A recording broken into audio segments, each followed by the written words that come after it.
সহকারী ইমাম মাওলানা মুফতি সাইদুর রহমানকে বক্তব্য দেওয়ার জন্য অনুরোধ জানাচ্ছি।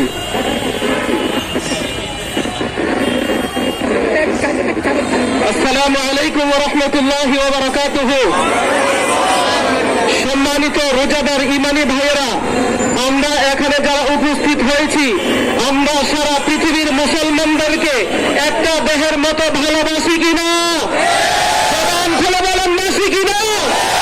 পৃথিবীর উত্তর প্রান্ত থেকে দক্ষিণ প্রান্ত পর্যন্ত, পৃথিবীর পূর্ব প্রান্ত থেকে পশ্চিম প্রান্ত পর্যন্ত আমার একটা মুসলমান যদি কুরবানে গোশত পায়, আমরা আমাদের দেহের রক্ত বেরিয়ে দেব। কথা বলেন ঠিক কিনা?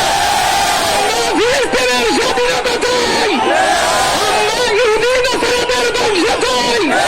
এই জন্য আমাদের যা দরকার তাই করবো। রাজি আছেন কিনা? আমাদের জন্য শয়তান যেমন শত্রু, ইহুদি নাসারা আমাদের তেমন শত্রু। কথা বলেন ঠিক কিনা? শয়তানদের সাথে আমাদের যেমন প্রকাশ্য শত্রুতা আছে, ইহুদি নাসারা কাফের মুশরিকদের প্রতি আমাদের প্রকাশ্য শত্রুতা আছে। আমরা ইমানে বলিয়ান হয়ে আমরা ইহুদি পণ্য বয়কট করবো। রাজি আছেন কিনা? ইহুদির কোন পণ্য আমরা ক্রয় করবো না। রাজি আছেন কিনা? আমরা এই বলে আমার বক্তব্য শেষ করছি। আসসালামু আলাইকুম ওয়া রাহমাতুল্লাহ। এই পর্যায়ে সংক্ষিপ্ত বক্তব্য রাখবেন অ্যাডভোকেট আব্দুল কালাম চিশতি ভাই। সম্মানিত কান্দিরপাড়ের মুসল্লিগণ, আজকে আমরা কান্দিরপাড়ের খতিব আমাদের সকলের সর্বজন সত্য ইকবাল আল কাদরি হুজুরের নেতৃত্বে আমরা যে গণমিছিল আজকে করেছি, সেই গণমিছিল হচ্ছে ইসরায়েলের বিরুদ্ধে। আমরা যেহেতু ইসরায়েলের বিরুদ্ধে যুদ্ধ করতে পারবো না, আমরা যেহেতু বাংলাদেশে থেকে যুদ্ধ করার আমাদের শক্তি এবং সামর্থ্য নেই, সেই জন্য আমাদের যেটা করা উচিত সেটা হচ্ছে ইসরায়েলের পণ্য তালিকা ধরে যেই পণ্য আছে সেই পণ্যগুলো আমরা বর্জন করবো। আমরা প্রতিজ্ঞা করবো, আমরা ইসরায়েলের একটি পণ্য আমরা ক্রয় করবো না, আমরা তাদেরকে হাতে মারবো না, আমরা তাদেরকে ভাতে মারবো। আমরা 16 কোটি মুসলমান যদি ইসরায়েলের পণ্য বয়কট করি, তাহলে তারা অর্থনৈতিকভাবে ক্ষতিগ্রস্ত হবে। আর অর্থনৈতিকভাবে ক্ষতিগ্রস্ত হলে তারা যুদ্ধ বন্ধ করতে বাধ্য হবে। আমি আমার সংক্ষিপ্ত বক্তব্য এখানে শেষ করছি। আসসালামু আলাইকুম ওয়া রাহমাতুল্লাহি ওয়া বারাকাতুহু। এই পর্যায়ে বক্তব্য রাখবেন মানবিক ফুড ব্যাংকের প্রতিষ্ঠাতা সাইফুল্লাহ। আসসালামু আলাইকুম ওয়া রাহমাতুল্লাহ। আমরা কান্দিরপাড়ের আমাদের কুমিল্লার কেন্দ্রীয় ইমাম ইব্রাহিম আল কাদরি হুজুরের তাকে আমরা এখানে যারা উপস্থিত হয়েছি ইমানি জজবা নিয়ে তাদের কাছে কৃতজ্ঞতা প্রকাশ করে আমি আমার বক্তব্য এখানে শেষ করছি। আসসালামু আলাইকুম ওয়া রাহমাতুল্লাহি ওয়া বারাকাতুহু।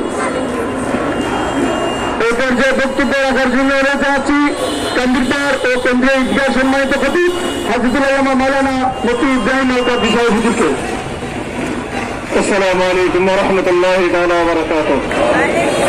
আল্লাহর দরবারে শুকরিয়া আদায় করি, দয়াল নবীজির কদম মুবারকে সালাত ও সালাম সহ সাকানে পীর মাশায়েখ আউলিয়া কেরামদের দরবারে সালাম। আপনাদের কৃতজ্ঞতা আদায় করি। কথা যা বলার জুমার নামাজের সময় বলা হয়ে গেছে। শুধু একটি কথা বলতে চাই, জাতিসংঘ নামের এই কুলাঙ্গার সংঘকে আমরা আর দেখতে চাই না। জাতিসংঘের বাহানা দিয়ে বারবার শুধু মুসলমান নিধনকে প্রশ্রয় দেওয়া হয়। যেই জাতিসংঘ করা হয়েছিল সারা বিশ্বের মানুষকে বাঁচানোর জন্য, সেই জাতিসংঘ এখন আমেরিকা আর ইসরায়েলের দালাল সংঘে পরিণত হয়ে গিয়েছে। এই জাতিসংঘের মধ্যে বোমা মেরে ওই জাতির সংঘ উড়িয়ে দেওয়া উচিত। সাথে সাথে আমেরিকা এবং ইসরায়েলকে এই পৃথিবীর মানচিত্র থেকে নিশ্চিহ্ন করা উচিত। ইরান, ইয়েমেন এবং হিজবুল্লাহ লেবানন তারা যে পদক্ষেপ নিচ্ছে, প্রত্যেকটা মুসলমান এবং প্রত্যেকটা মুসলমান দেশের রাষ্ট্রপ্রধানের উচিত অস্ত্র শস্ত্র অর্থনৈতিকভাবে তাদেরকে সহযোগিতা করা। আমরা মুসলমান, বাংলাদেশের মুসলমান আগেও ফিলিস্তিনিদের পক্ষে ছিলাম, এখনো আছি, ভবিষ্যতেও থাকবো। যেই কোনো ত্যাগ শিকারে আমরা প্রস্তুত আছি ইনশাআল্লাহ। আপনাদেরকে আপনাদের কৃতজ্ঞতা আদায় করে এবং ভবিষ্যতে ইসলাম